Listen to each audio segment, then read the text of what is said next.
Chapter 38. Then Shephatiah the son of Mattan, and Gedaliah the son of Pashur, and Jucal the son of Shelemiah, and Pashur the son of Malchiah, heard the words that Jeremiah had spoken unto all the people, saying, Thus saith the Lord, He that remaineth in this city shall die by the sword, by the famine, and by the pestilence. But he that goeth forth to the Chaldeans shall live, for he shall have his life for a prey, and shall live. Thus saith the Lord, This city shall surely be given into the hand of the king of Babylon's army, which shall take it.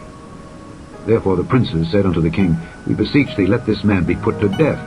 For thus he weakeneth the hands of the men of war that remain in this city, and the hands of all the people, in speaking such words unto them. For this man seeketh not the welfare of this people, but the hurt.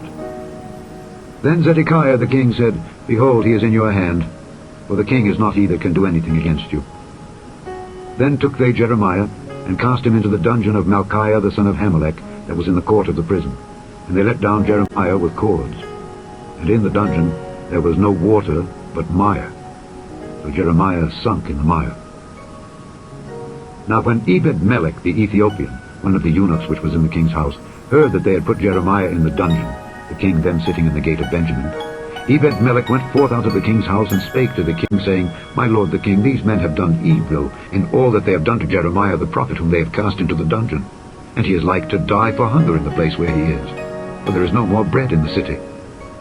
Then the king commanded Ebed-melech the Ethiopian, saying, Take from hence 30 men with thee, and take up Jeremiah the prophet out of the dungeon before he die.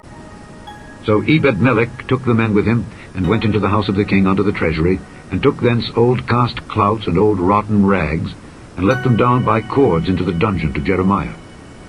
And Ebed-melech the Ethiopian said unto Jeremiah, Put now these old cast clouts and rotten rags under thine armholes, under the cords. And Jeremiah did so. So they drew up Jeremiah with cords, and took him up out of the dungeon, and Jeremiah remained in the court of the prison.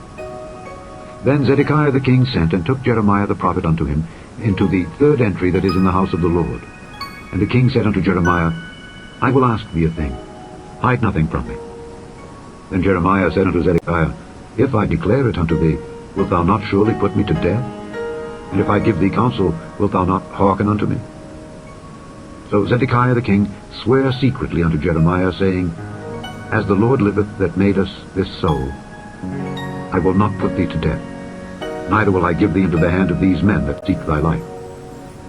Then said Jeremiah unto Zedekiah, Thus saith the Lord, the God of hosts, the God of Israel, If thou wilt assuredly go forth unto the king of Babylon's princes, then thy soul shall live, and this city shall not be burned with fire, and thou shalt live, and thine house.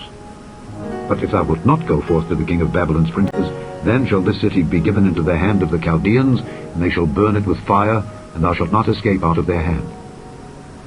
And Zedekiah the king said unto Jeremiah, I am afraid of the Jews that are fallen to the Chaldeans, lest they deliver me into their hand, and they mock me. But Jeremiah said, They shall not deliver thee. Obey, I beseech thee, the voice of the Lord which I speak unto thee. So it shall be well unto thee, and thy soul shall live. But if thou refuse to go forth, this is the word that the Lord hath showed me.